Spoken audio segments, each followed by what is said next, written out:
toi.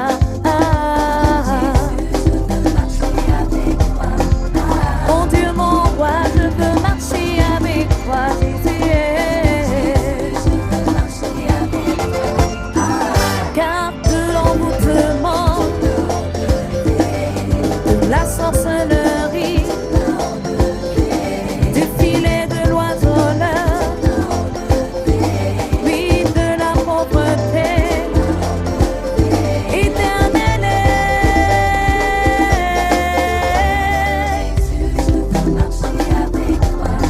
Tu m'as tant aimé, je veux marcher avec toi, Jésus.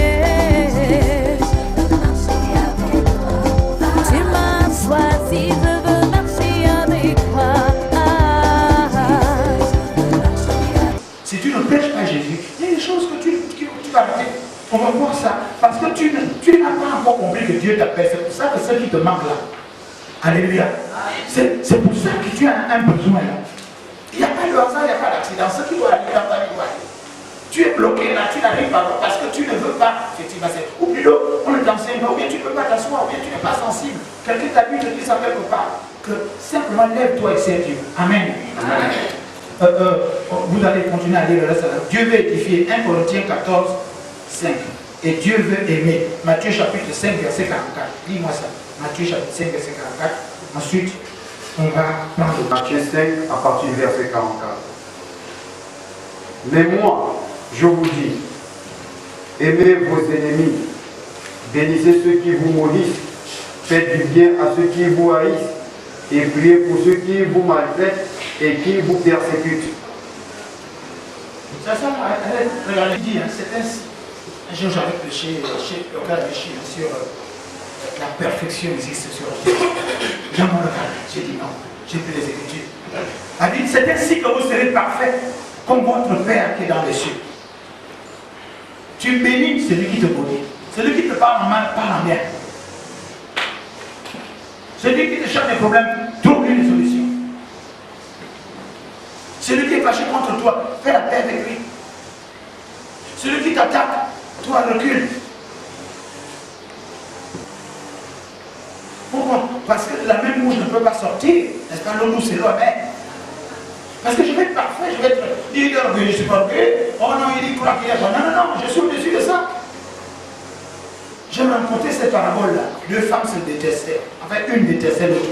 Celle qui détestait est allée prendre, je parle à la manière de tout le monde, elle est allée prendre les caca. Elle a mis dans un paquet. Elle a donné un enfant, pas donné à ma femme là. Quand la femme a ouvert le paquet comme ça, elle dit, waouh, c'est le soleil fait sèche, oh là là. Et l'autre, qu'est-ce qu'elle a fait? Elle a acheté la fleur. Elle a parfumé encore la fleur. Il va lui donner. On ne peut donner que ce qu'on a. Si ton cœur est nourri de caca, tu vas donner le caca aux gens. Tu as un cœur cacaté, une bouche cacateuse. Et l'autre, lui, c'est une bouche fleurie. Ce qu'on appelle un parfait de bonne odeur. Il parle bien. Toi, tu te parles mal des autres. Mais la Bible dit que celui qui parle mal se souille lui-même, c'est ce qui sort. La bouche qui souille ton propre corps. Tu seras parfait lorsque les gens t'en veulent et tu pardonnes. Regardez Jésus sur la croix. On le crucifie, il assoit pendant du vinaigre et il ose dire, Père, pardonne-leur, ils ne savent pas ce qu'ils font. C'est ça le secret du pardon. Quand tu arrives à la dimension que l'autre, ce qu'il fait, il ne sait pas ce qu'il fait. Est-ce que vous êtes là? Amen. Tu entends un amen? Amen. Tu n'arrives pas à pardonner à ta soeur parce que c'est une emmerdeuse, je ne sais pas quel terme que tu emploies, mais si tu arrives au-delà, tu dis non. En réalité, elle ne sait pas ce qu'elle fait. C'est fini. Père, pardonne, il ne sait pas, elle ne sait pas, ils ne savent pas. Ils ne savent pas qu'ils s'adressent à l'homme qui a une promesse avec Dieu. Ils ne savent pas que toi, tu ne sais, ils ne savent pas ce que tu deviendras demain. On te critique, on te malmène, ils ne savent pas ce que tu deviendras demain. Amen. Dans ça, Esther était une petite femme dans l'assemblée, mais après elle est devenue la reine. Alléluia. Ruth c'était pareil. Elle était réclamée, elle était devenue également reine à part du bois. Sans compter la prostituée arabe qui est rentrée dans l'hérédité de Jésus-Christ, une prostituée. Marie de Magdala, Jésus a dit, il n'y a personne qui, là où je suis prêché, qui m'a oublié de parler de toi quand je parle de Marie de Magdalene, je ne la connais pas.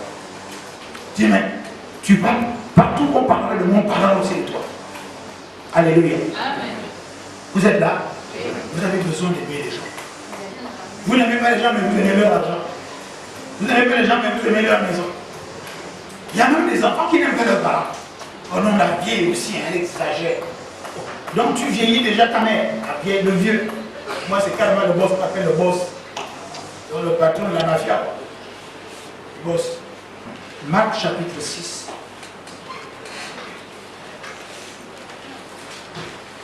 Jésus leur dit, venez à l'école, car il y a beaucoup d'allants et venants, et ils n'avaient même pas le temps de manger.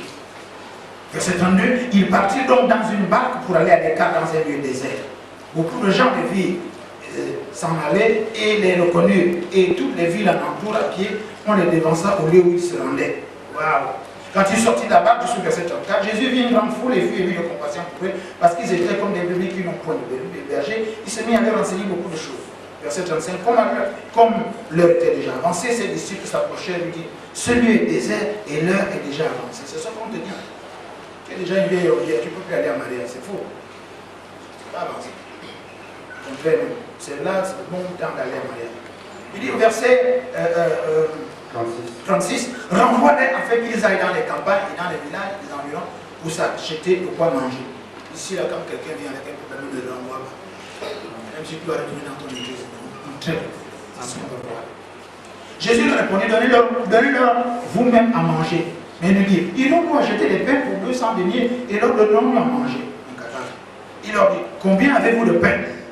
Allez voir, ils s'en assuraient et répondirent 5 pains et 2 poissons. Alors, il leur commanda de les faire asseoir par groupe sur l'herbe verte. Et ils s'assirent par marché de 100 et 50. Verset 41, c'est le verset qui nous intéresse. Il prit les 5 pains. Quelqu'un peut dire prendre. Et les 2 poissons, et levant les yeux. Et levant les yeux. Quelqu'un peut dire lever les yeux. Lever les yeux. Il leur dit grâce. Puis il rompit, quelqu'un peut dire rompre. Ou plutôt briser, c'est pareil, hein, dans notre version. Les pains, et il les donna aux disciples. Quelqu'un peut dire donner. Afin qu'il les distribuasse à la foule. Il partageait aussi les 2 poissons entre tous. Alléluia. Amen. Nous allons voir pour une vie chrétienne victorieuse, pour que Dieu t'utilise, pour que toi aussi tu sois à la paix. Quand Dieu t'utilise, regardez, quand vous avez un instrument que vous utilisez régulièrement, vous allez faire en sorte que cet instrument soit toujours bien entretenu. Est-ce que vous êtes là? Oui. N'est-ce pas? Oui. Mais imagine que toi, tu es l'instrument que Dieu utilise. Donc Dieu va veiller à ce que tu ne manques rien. Les yeux sont empêchés de voir la grâce et la gloire de Dieu. Ça ne veut pas dire que Dieu n'est pas là. Même si tu ne sens pas les fourmis, comme dans le pays de Rebecca, comment ça paraît, ce n'est pas le signe que Dieu est là. Alléluia. Amen. Mais Dieu dit, si tu obéis et tu vas en mission, tu prends l'homme en mission, tu fais ce que je te dis, même si tu ne sens pas ma présence n'exclut pas ma présence. Hein? N'est-ce pas? Si toi tu ne peux pas la capter, mais moi je suis présent, je m'appelle Jéhovah Shammah. Je suis toujours présent. Alléluia. Parce que chacun, à un moment donné, moi y compris, on peut avoir l'impression que Dieu n'est pas là, il agit plus avec nous. N'est-ce pas? Non? On a l'impression que Dieu nous a oubliés, que nos prières sont vaines, nos offrandes, nos prières, nos neveux, comme disent nos frères là-bas, que non, ça ne se comprend pas. On a fait 50 jours pour salut Marie, on a fait 200 je crois en Dieu, notre Père est devenu pratiquement la nourriture de tous les jours, mais ça, rien n'arrive. Non, non, il faut respecter le silence de Dieu comme la parole de Dieu. Celui qui parle, il peut décider de ne pas parler maintenant. N'est-ce pas, non? Et il a fait plus de 400 ans sans parler, hein, au peuple d'Israël, à cause de leur désobéissance. Mais quand il a commencé à parler, les choses, et comme le temps de Dieu n'est pas notre temps, Dieu est dans le temps Kairos, nous sommes dans le temps Chronos, dans le temps de tous les jours. Alléluia. Nous on trouve le temps Chronos, alors Dieu lui est dans le temps Kairos. Si un jour fait comme 1000 ans, c'est pas comparable. N'est-ce pas? Un jour pour Dieu, pour nous c'est 1000 ans. Waouh! Donc, ce n'est pas la même notion de choses. Ok? Mais dans Daniel chapitre 2, verset 22, verset Daniel 2, verset, il faut dire comme tu sors avec moi tout capter tout ce que je dis. Le ministère s'apprend en écoutant et en observant. Alléluia. Le ministère, c'est pas pour tu écoutes. Alléluia. Alors, nous allons examiner maintenant les 4 verbes. Le premier verbe, c'est prendre. Ok, nous sommes au verset. Avant d'arriver à ce niveau-là, je vais d'abord quand même exhorter par rapport à là où on a commencé. Verset 31. Jésus dit, venez à l'écart dans un lieu désert, reposez-vous un peu. Regarde. Tu es occupé à 100%. Tu es occupé dans tes groupes de tontines, dans tes groupes de je sais pas quoi, dans tes groupes de groupes, dans tes groupes de pinards, dans tes groupes de famille. Tu n'as même pas le temps de lire une seule fois la Bible. Or, la Bible dit dans Josué chapitre 3, verset 8, que ce livre de la loi ne s'éloigne point de ta bouche. Médite le jour et nuit afin d'agir fidèlement selon ce qui est écrit. C'est alors que tu réalises, c'est alors que tu vas du succès. Personne ne dit, ne t'ai-je pas dit? Qui? Non, on va faire comme à l'école. Celui qui ne veut pas le succès, lève le doigt. Il dit, moi, monsieur. Dans ce cas, qui veut le succès? Moi, monsieur. Ben voilà. Et dans ce cas, médite la parole de Dieu. Lis-la. Il dit, lis-la seulement, lis-la. Il a dit, jour et nuit. Jour et nuit. Alléluia, jour et nuit. Jour et nuit. On appelle ça des exercices spirituels. Tu te remets la nuit spécialement pour lire au moins 2 ou 3 versets d'année pour te rendormir. On acquiert la force, la stature spirituelle par les exercices spirituels. La dernière fois que tu as gêné, tu as un cas, tu préfères aller de maison en maison, je ne sais pas, tu as gêné pour ta propre vie quand? Moi, jusqu'à la fin de ma vie, jusqu'à on va dire que le réveil, moi je gêne tous les mardis, tous les vendredis. Les mardis c'est pour moi-même, les vendredis c'est pour les cas de Christ de la société. Toi n'est plus là, tu gênes un camp pour toi-même. Tu gênes un camp pour ce monsieur-là qui ne veut pas t'épouser. Je ne peux pour lui, ça me lui dit. Père, pardonne, il ne sait pas ce qu'il veut. Alléluia. J'ai entendu un de Dieu dire non. Tu vis avec un homme qui ne veut pas t'épouser, toujours Dieu, mais comme tu l'es, Seigneur, si tu ne le changes pas, tu le. Mais parce que tout ce que Dieu fait, bon, mais pas non. Oh, vous ne voyez pas, la Bible est remplie des gens que Dieu a tués pour délivrer son peuple. Hein? Oh, Abigail était marié à quelqu'un de fou, Nabal était fou, non? Dieu a tué Nabal pour que David vienne récupérer la femme. Hein? Est-ce que vous êtes là? Oui. Vous voyez, vous lisez pas la Bible. C'est pour ça que quand les gens parlent n'importe quoi, ils peuvent vous tromper. Il faut lire la Bible, il faut dire, la vie est là-dedans. La vie est dans la parole de Dieu. La parole de Dieu est esprit et vie. Il envoie sa parole et sa parole vous guérit. Donc c'est la parole de Dieu qui guérit. Ce n'est pas l'imposition des mains. Même si tu imposes des mains, il faut que je t'annonce d'abord la parole de Dieu, qu'elle s'ouvre la foi et que tu acceptes que malgré ce que tu ressens, malgré ce que tu vois, malgré ce que tu as entendu, on te dit tu es guéri, tu as dit oui, je suis guéri. Malgré ce que tu les as dit, oui, je suis guéri. Attendez. La science dit qu'aucune femme ne peut avoir un enfant si on lui a retiré l'utérus, n'est-ce pas, non? Mais c'est là, sur Facebook, elle a eu 4. On a mis les 4. Alléluia. Amen. Ici, j'ai mis les 4. Puis on regarde les miens. Elle ne peut plus avoir d'enfants. J'ai dit ici, là, chez moi. Jusqu'à ce que j'ai dû aller intervenir là-bas. C'était à Angodier là-bas. On dit non, on va choisir. Soit on enlève l'enfant, on va enlever l'enfant pour que la maman vive. Quoi? L'enfant que le ministère a donné? Si ce n'est pas possible. Alléluia. Les mamans sont allées, on a encerclé. On a encerclé les gens dans le encerclé. C'est nous qui avons encerclé l'hôpital. On a encerclé l'hôpital. Alléluia. Amen. La maman se porte bien. L'enfant aussi, on l'a sorti tranquille. Amen. Elle a quel âge maintenant? Mais je lui ai dit, dans le prénom de ton enfant, tu mets Paul, tu mets mon nom dedans. Pour qu'elle vive. Alors qu'il n'avait pas Paul, non. J'ai dit, tu vas donner le nom que tu veux, mais tu mets Paul. Ceux qui savent avec moi, je dis ça toujours. Alléluia. L'autre, l'enfant, elle est venue ici, les grossesses pas, l'enfant meurt. Je dis, c'est la dernière fois. Mais sache que l'enfant qui va naître là-bas s'appelait Paul Messi. Alléluia. Quand elle a tapé la grossesse avec toi, j'ai dit non, si l'enfant s'appelle uniquement Paul Messi, il vivra. Il vit non. C'est un numéro, Paul Messi. Alors, mettez-vous à l'écart et reposez-vous un peu. Quand il y a beaucoup d'allants et venants, il n'avait même pas le temps de manger. Nous sommes dans l'esprit. Ok? Manger ici, c'est lire la parole de Dieu. N'est-ce pas? Manger le boulot, c'est lire la parole de Dieu. Tu es tellement occupé que tu n'as pas le temps de te nourrir spirituellement. Physiquement, on te voit costaud, on te voit travailler, mais spirituellement, tu es moribond comme ça. Hein? Tu es même King Solo. Quand on regarde ta statue spirituelle, tu es chétif, tu es vraiment avec un coup de main renversé. Tu es plus que quelqu'un qui a Sidonie. Hein? Alléluia. Dis non, repose-toi un peu. Arrête de courir. Arrête de faire ceci. Beaucoup de gens viennent. La Bible déclare que l'heure est avancée. Ceux qui suivent s'approchaient. Celui est désert. On a deux façons de voir l'heure est avancée. Alléluia. L'âge est avancé. Hein? Ok? Mais en même temps, on peut toujours, Dieu dit, je vais te restituer les années que les sauterelles ont mangées. Donc il n'est jamais trop tard lorsqu'on est en Christ. Mais en réalité, il faut remarquer que tu es comme moi, d'autres, les cheveux blancs apparaissent déjà. Tu as des ans de la colline. Alléluia. Nous autres là qui avons déjà dépassé 50 ans, on descend déjà la colline parce que depuis tu as dit 70 ans. Hein? Alléluia. Oh, mais en fait, mon anniversaire c'est bientôt. Hein? Je ne serai pas avec vous. C'est la conférence qu'elle prépare quoi. Alléluia.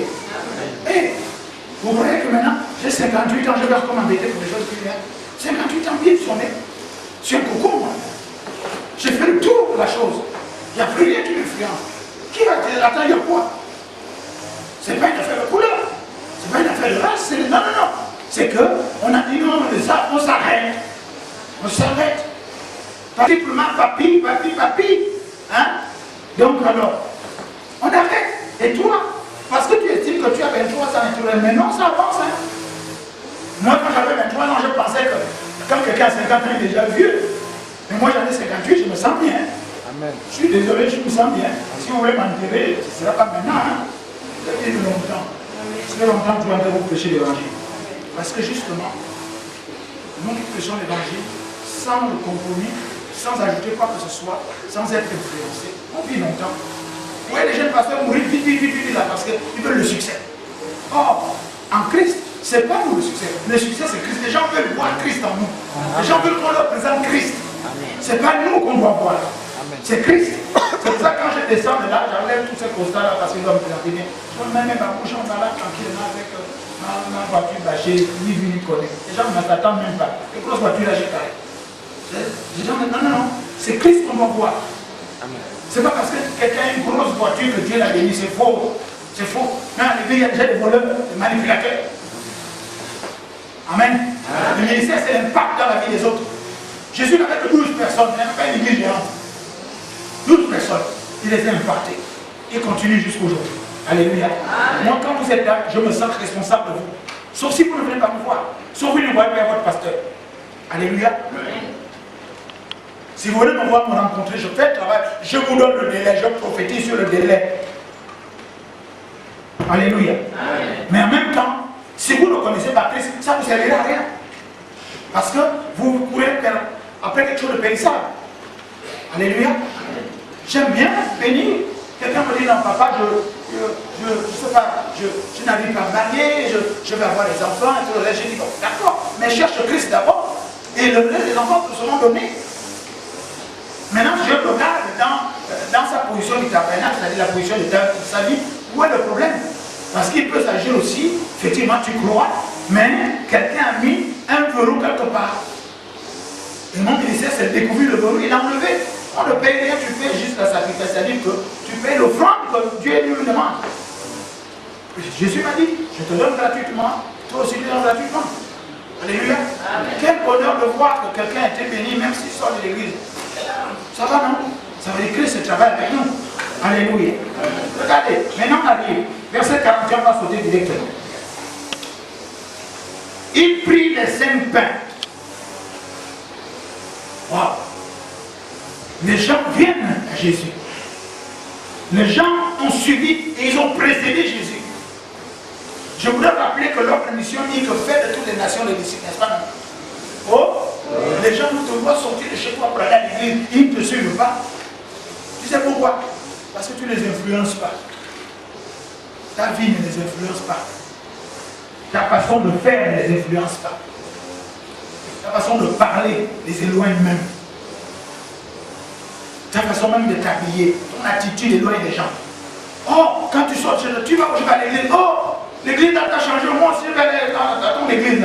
Mais depuis que tu viens à l'église, tu viens toujours seul. Tu ne dis même pas que tu es chrétien. Tu veux que je te dise?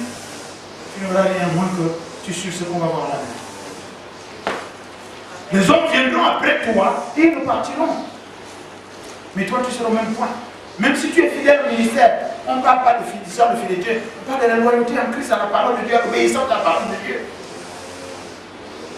N'oubliez pas la vision de l'instrument. Si Dieu ne t'utilise pas, à quoi tu sers? Vous voyez quelqu'un qui va créer quelque chose sans l'utiliser. Celui qui avait fabriqué la bombe atomique, la première bombe atomique, il a dit non, c'était pour éviter la guerre. Ça s'appelle même Little Boy. Donc, il fabrique la guerre, il a fabriqué la première bombe atomique. Il dit non, c'est pour ne pas l'utiliser pour que les gens ont peur.